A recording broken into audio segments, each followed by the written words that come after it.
Good afternoon, Charles, Wells Farm. Today, we're talking tomatoes. Again, finally, back to tomatoes. So, you can see here, we're in the tomato patch, and we're in front of a variety called Heidi. There's a lot of nice tomatoes in here. I just got done picking some out. This is what we make sauces out of. It's a paste tomato, and this is a system that we use on a indeterminate tomato that gets quite large and spreads out. So this is a field fence, and it is on the east side of the plant, and the tomatoes grow up, and this is a system we call the Wells wire system. So you can see that this is just a hook bent onto a piece of wire, and it wraps around. When I can just hook it up here, and if I need to raise or lower an arm or take one out, I just unhook it. I can manage the tomato, put it up. It's not a stuck cage, and they weave in and out of here. You can see here's another one that's hooked in, and they just loop around, creating a cage against this fence. We have the permanent fence on this side, or the hard fence, because our storm winds blow in from the west to the east a lot of times, so we get a lot of wind pressure that pushes against it. So having this big net against it helps protect it. So that's one method we use, because we don't prune these. We don't take out the so-called suckers on the tomatoes, especially this type, because that's producing our blooms. So this arm here is a main leader coming up, and then what grows out of a leaf node right here, this one coming out, people call a sucker, and a lot of people that want to grow commercially or on a string or a trellis, they take this out. Well, if you look in here, this should already be developing blooms inside here. I'd have to look real close to find one. But that's where the blooms come from. So if you want more tomatoes, you got to have more blooms. You want more blooms, we like this method. We like to have lots of blooms and lots of tomatoes. So this isn't necessarily the best method for everyone or all types of tomatoes. You can see here this cage system just holds these guys in, and it just loops around, and it's looping around. And at the end of the season, they just hang up here on the top out of the way to clear the plants. But here's a different method we use down here. This one is it was a semi-determinate tomato that was really aggressively fruiting early on. It likes cooler weather. And you can see here, there's almost no foliage on this. Most of these were browning off. So we took off all the suckers and all the foliage, and we just chop and drop. Drop it right there. This is opening things up for heat so we can get mulch, compost, and everything underneath this plant. This plant is going to be pruned up. Probably not put any more tomatoes on, maybe one or two.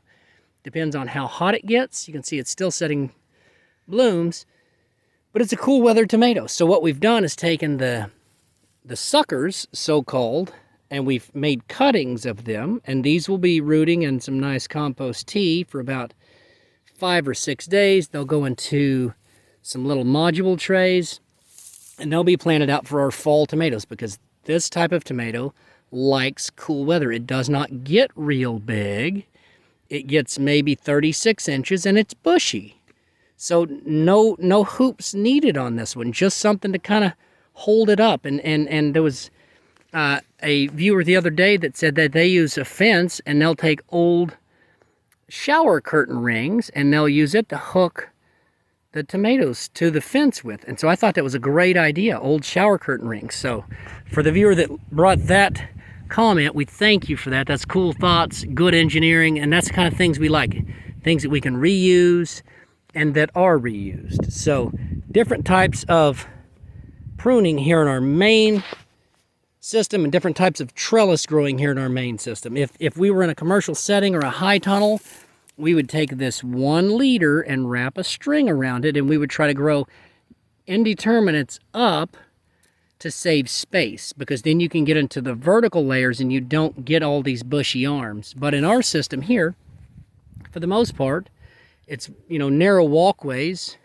As you walk down this pathway with me, this is some sun hemp. We have lots of sun hemp here. It's taken the pressure off of, you can see some paprikas down there. Over here's some more red ones. The sun pressure off of that pepper crop, keeping sun scald down, but it does the same thing here with the tomatoes interplanted.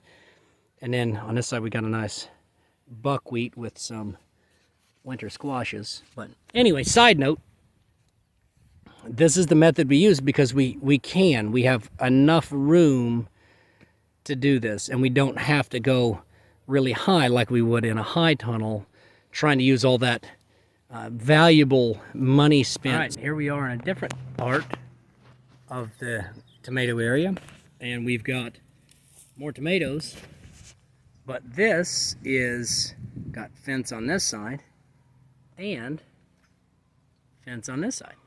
So it's growing tomatoes in a elongated cage. See here, tomato, and then, or the cage and then cage. So this is another way that we grow tomatoes. It limits access for things getting underneath. So raising it up off the ground a little bit so you can get underneath your tomatoes is nice.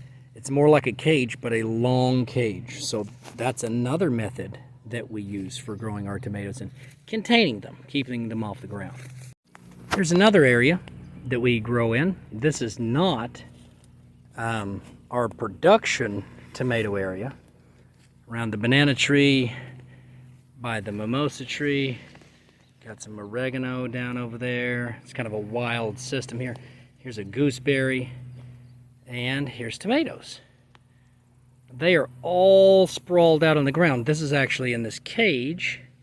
This is an ancho pepper that's growing in beside the tomato.